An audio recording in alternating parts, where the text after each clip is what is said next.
My name is Joel Thomas, and I'm the lead pastor here at Harbor Church. Again, so glad to be with everybody here this morning. Welcome to everybody joining us online. We are kicking off a new series. It's titled Already, Exchanging Lies for What is True.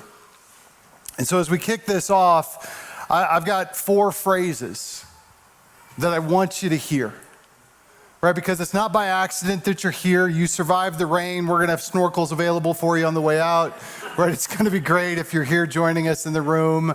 If you're at home, snuggled, hot chocolate, coffee, we just all covet and are jealous of you. But no, we're excited to be here. But there are 4 phrases that I want you to hear this morning if you hear nothing else. And the first one is this, that you are already loved. You are already loved. Next is that you are already chosen. Already.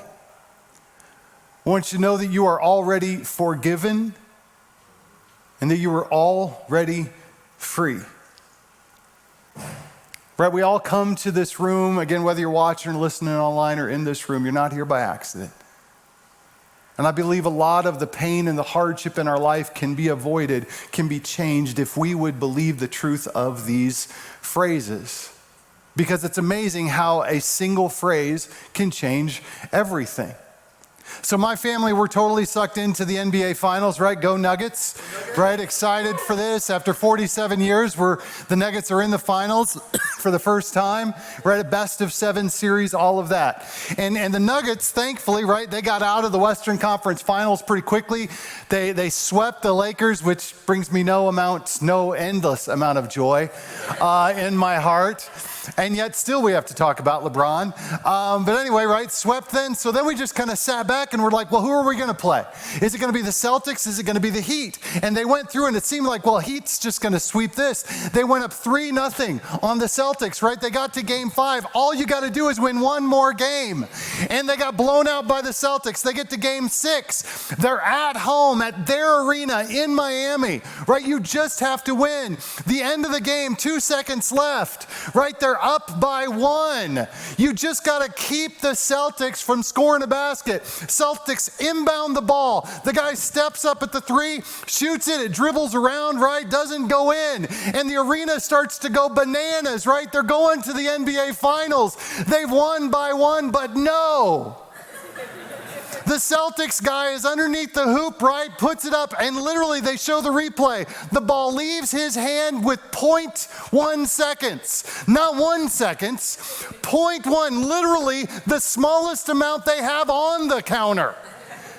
It leaves his hand, and the phrase the refs speak, the shot counts. And the air goes out of the arena. And they have to go to a game 7, right? They end up winning. But, right, one phrase changes everything.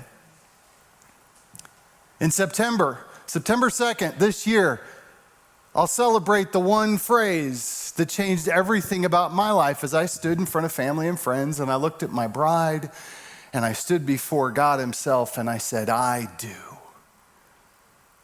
Right? A phrase changes everything. I had a dear friend of mine wrongfully accused, taken to court, $40,000, a second mortgage on his house, all to defend his innocence and to hear the phrase, not guilty, changed everything. Right? A single phrase changes everything. And yet, there has never been a single phrase that has impacted history, not just human history, but all of cosmic history more than the phrase recorded for us in John 19, verse 30. This is the phrase, it is the fulcrum phrase that all of creation hangs on. There's before this phrase and there's after. There's before this phrase where you have a sinful, jacked up humanity and a holy God and no bridge between, but yet for an annual pilgrimage you would make and you would literally slaughter a spotless lamb just so you could get through the next year. That was it. But it wasn't a one and done. No, you were stuck in this cycle having to go through this and hope for the best and pay the penalty, pay the price because we are messy. We're a hot mess. We sin and sin and sin and sin. We make mistakes. We leave wakes of pain in others' lives. We walk away from our holy, loving Father in heaven. And that was the circumstance before this phrase. And then there's this phrase. And now there is love. There is chosenness, there is forgiveness, and there is freedom, because this is the single phrase that all of history turns on. John records this for us. John 19:30 says, when Jesus had received the sour wine, see, it's that Friday, right? It's that Friday where Jesus has carried the crossbeam of his own crucifixion. He's carried it on his ripped, shredded shoulders. He's carried it through the streets of Jerusalem up to the hill on Golgotha. He has been laid down. Soldiers have rammed metal spikes into his hands and through the tops of his feet. He is then lifted up, carrying the full weight of his body, hanging on these metal spikes. A couple hours have gone by. He's struggling to breathe. But he has one more thing to say, one final phrase to cry out, and he needs to clear his throat for it. So there's some sour wine. It's kind of a vinegar wine. They keep it there for the workers who are there during the crucifixion. They put a sponge in it. They give it to him. He gets just enough saliva that he can cry out, "It is finished." And he bowed his head and gave up his spirit. You see, at some point before he died, Jesus, before he died, cried out, "It is finished." An awesome spiritual transaction had taken place. God the Father laid upon God the Son all the guilt and wrath our sin deserve. And make no mistake, we deserved it. And all of it was poured on God the Son. And he bore it in himself perfectly, completely, totally, and forever satisfying the just wrath of God against sin. As the Apostle Paul writes in Romans 5:8, but God proves his love for us in this, that while we were yet sinners, Christ died for us. It is finished. It was a conqueror's cry. It was uttered with a loud voice. There is nothing of anguish about it. There is no wailing in it. It is the cry of one who has completed the task set before him. It is finished. Jesus died with the cry of victory on his lips.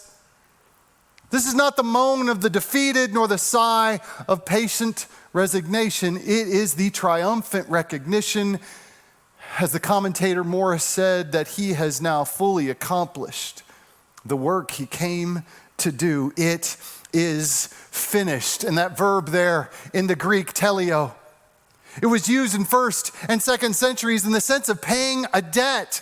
And so Jesus' phrase, his statement, "It is finished," can also literally be translated, paid in full. It was all finished, paid in full, accomplished. The promises and the prophecies finished. The sacrifices and the ceremonies of the priesthood finished. His perfect obedience to the law of God finished. The satisfaction of God's justice was finished. And the power of Satan, sin, and death was finished. It is finished. It's all been done. It's already been completed, and yet we often exhaust ourselves trying to earn what Jesus has already accomplished, what he has already freely given. We race after love. Don't we do that? We race after love as though it's avoiding us. And yet Jesus says, "I've already given it. It is finished." We run after acceptance. He says, "I've already given it to you." We fight for forgiveness. He says, "It is finished. It's already yours." And we chase after freedom. And he says, "I've given it already." All of it in our attempts to get what Jesus has already given. At the cross, Jesus cried out, "It is finished." It's all been done. All of it for all of us. And today we start our new series titled already, Exchanging Lies for What is True, because I believe that we have put lies in the place of what Jesus has already claimed and spoken over us. And so again, hear these phrases. This is what we're going to do this month, and you're going to have a time today, every week, to respond to these truths, to exchange the lies and receive the truth. Today, you are already loved. Already. You are already chosen. You are already forgiven, and you are already free. Church, friends, there is freedom, joy, and peace exchanging lies for what Jesus has already declared to be true. What he's already declared to be true, it's finished. Joel, you're already loved. Vera, you are already loved. You watching online, listening, you are already loved. And that's the one I want to spend the rest of the time this morning. I want to talk about this idea of that we are already loved. And to talk about it, I feel like I've got to be a little more transparent and share some of my story and how I had gotten this wrong. Lest you think that I have these things figured out. Man, I don't. I struggle. And I struggled for years. You see, I was enslaved to the lie of my lack of love. I was enslaved to the lie of my lack of love. I didn't really fully believe it. See, I had accepted Christ, yet hadn't truly believed and received the love that Christ already offered me, so I kept trying and forcing it elsewhere.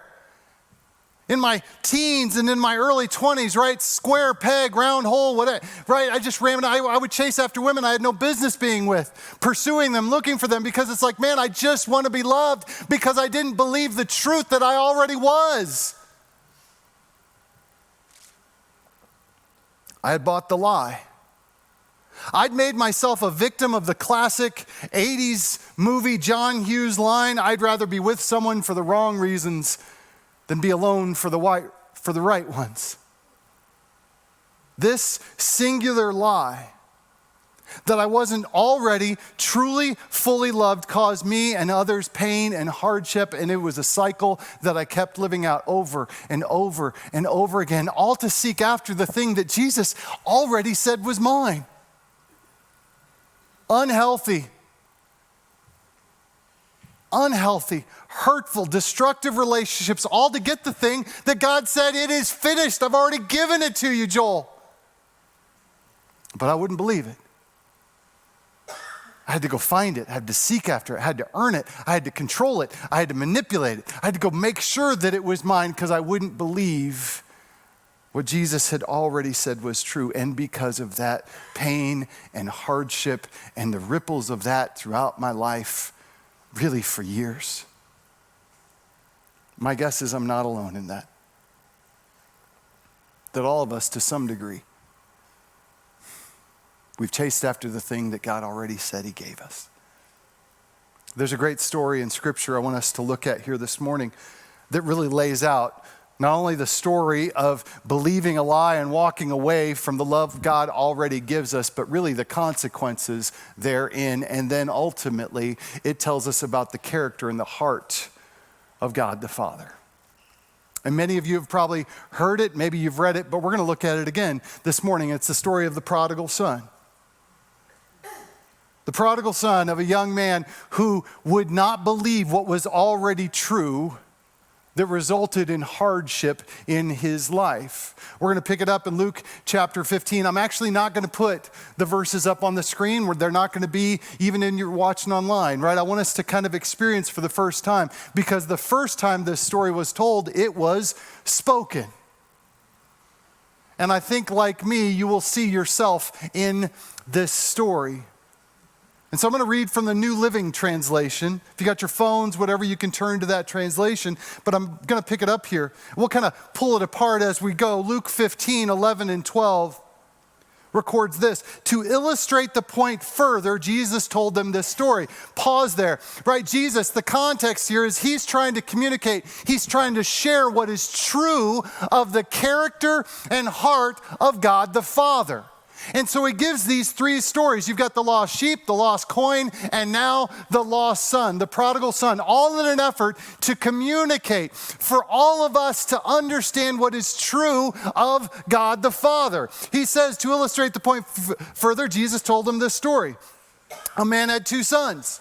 The younger son told his father, I want my share of your estate now before you die. Pause. The Jewish audience he's speaking into, literally, you probably could have heard gasps. This would have been shocking. What the younger son is saying, Father, I want you to be dead to me.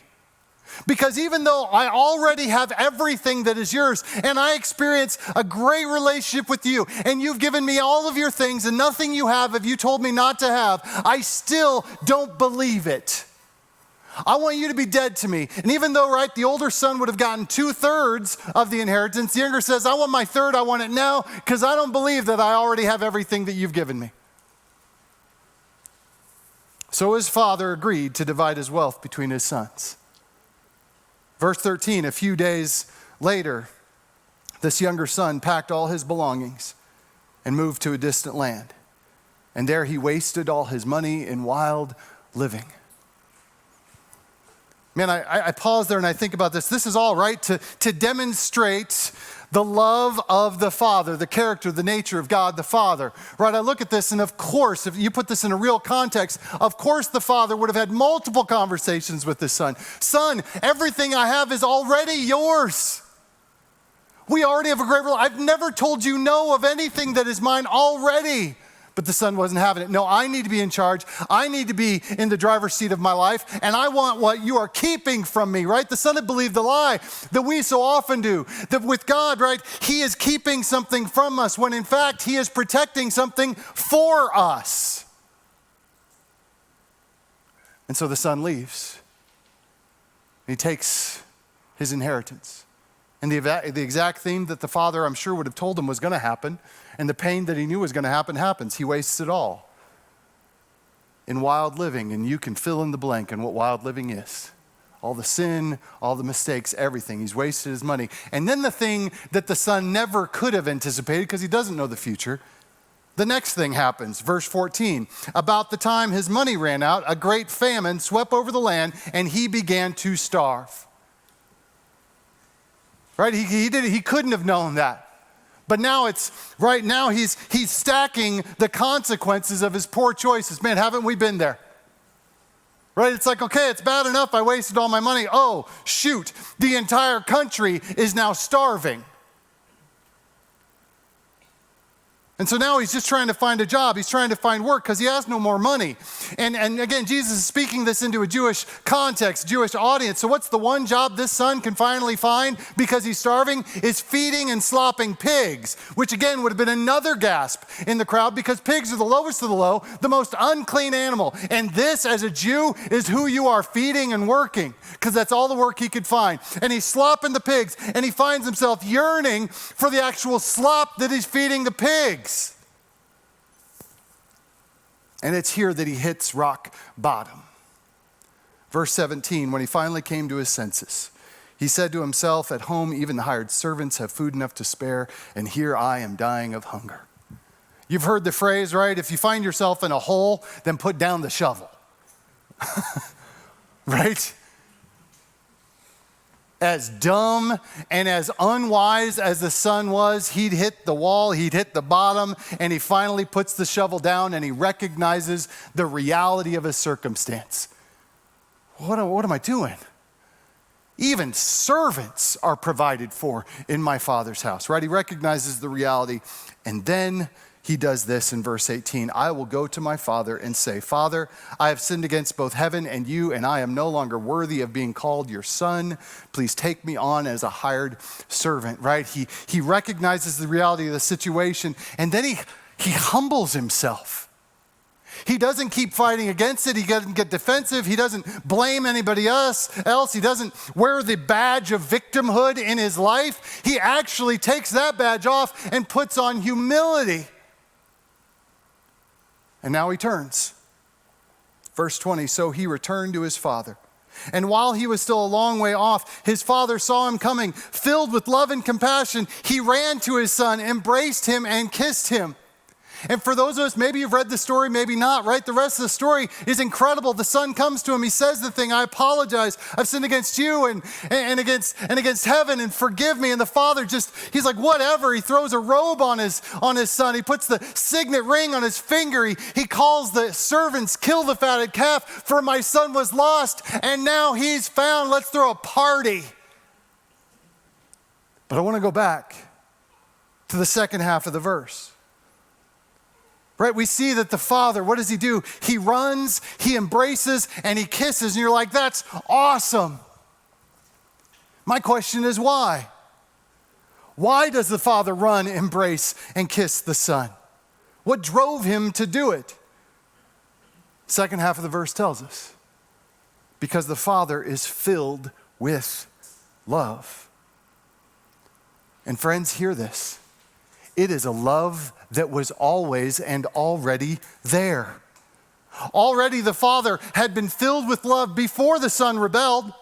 Already the father was filled with love when the son turned his back and left. Already the father was filled with love when the son was suffering the consequences of his poor choices. Already the father was filled with love when in humility, finally, the son comes to his senses. And already the father was filled with love when the son started walking back. See, the son returned to a love that had already been given.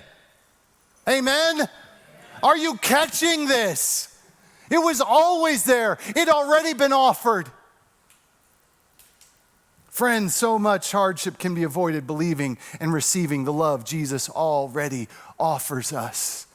Oh my word, so much of my heartache, even the ripples, the impact of just poor choices and unhealthy relationships in my teens and 20s, man, it could have been fixed had I just believed and received what was already given.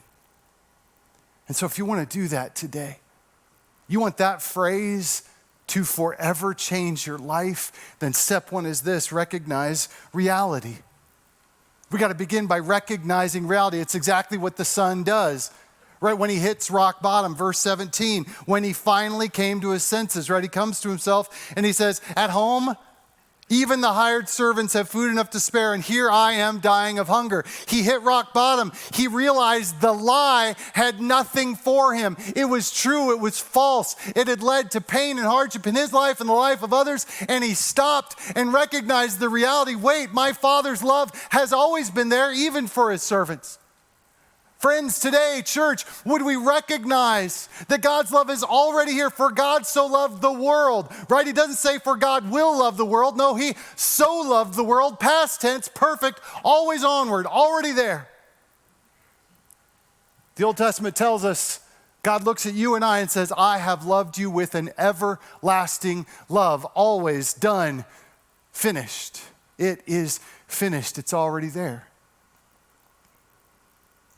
But we got to recognize the reality of it. Step one, right? Put down the shovel. Do you find yourself stuck chasing after things that God has already given you? Completely, totally, fully. Recognize reality. Number two, humbly confess. This one's hard. It's hard. We live in a culture that celebrates victimhood. But the son, he'd reached the end of himself. He recognized reality, and then he humbly confessed, I have sinned against both heaven and you. What does it look like for you to just humbly confess there at your seat, there watching or listening online, just to humbly confess between you and the Lord what is true? I'm so sorry that I keep going my own way. I'm so sorry, God, that I've turned my back on the love that was already there. I'm so sorry for turning that away and chasing after what you've already given me. I'm so sorry. Would you please forgive me? And he offers it infinitely. So we're going to recognize reality. We're going to humbly confess. And then number three, faithfully receive it. Just faithfully receive it. You know what we don't see at the end of this story? We don't see as the Father puts the robe on, as he puts the signet ring, as he throws this huge party, we don't see the Son going, no, no, no, stop, stop, stop. He didn't have to agree with it. He didn't have to all of a sudden think he was worthy of it. He just had to faithfully receive what the Father was pouring out on him. Would you and I do the same? That one phrase, you, me, we are already loved, can protect and guide us from so much pain in our lives and the pain we can and often do cause in the lives of others. Would you believe and receive it today that you are in fact already loved? There are two phrases in my life that have changed me forever. I mentioned the first one. I commemorate that right with a wedding ring. On September 2nd this year, 23 years of a phrase that has forever changed my life, I do, to Julie Elizabeth Knutson. Forever changing my life. And then there's this other ring. You see, I was working as a youth pastor in Southern California, and I was on that treadmill, right? I hadn't quite reached rock bottom, but boy, I could see it. I still had the shovel in my hands. And I'd taken a group of youth. I was working as a youth pastor, and I was single, and we drove them up to George, Washington, this little small town in the state of Washington, at the Gorge Festival. It's kind of their version of Red Rocks. And they had the Creation Festival. It was about 4 days and tons of bands, about 40,000 people coming out to worship and praise. And I'd led the youth group up there, but I was still, even though I was a youth pastor, right, still stuck on this treadmill, still not really believing and receiving the love that God pours out. We got up one morning in Delirious. I'm going to date myself. Any Delirious fans from the 90s? Thank you. They were leading worship that morning. And I'm not particularly charismatic, but it pressed me to my knees. I was so overwhelmed by the love of God in that moment and by the phrase that was spoken over and over again in my head and my heart, you are loved, you are loved, you are loved. And I got up from that moment and I said, I have to remember this.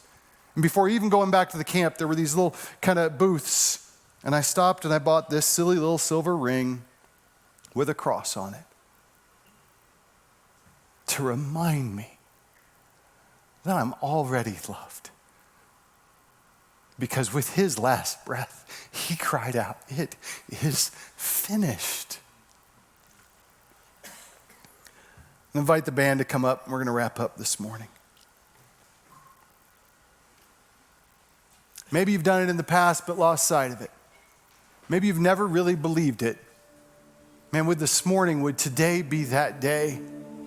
Would you believe and receive the love Jesus has already given you? Because I tell you, it will change your life and the lives of those that you care for.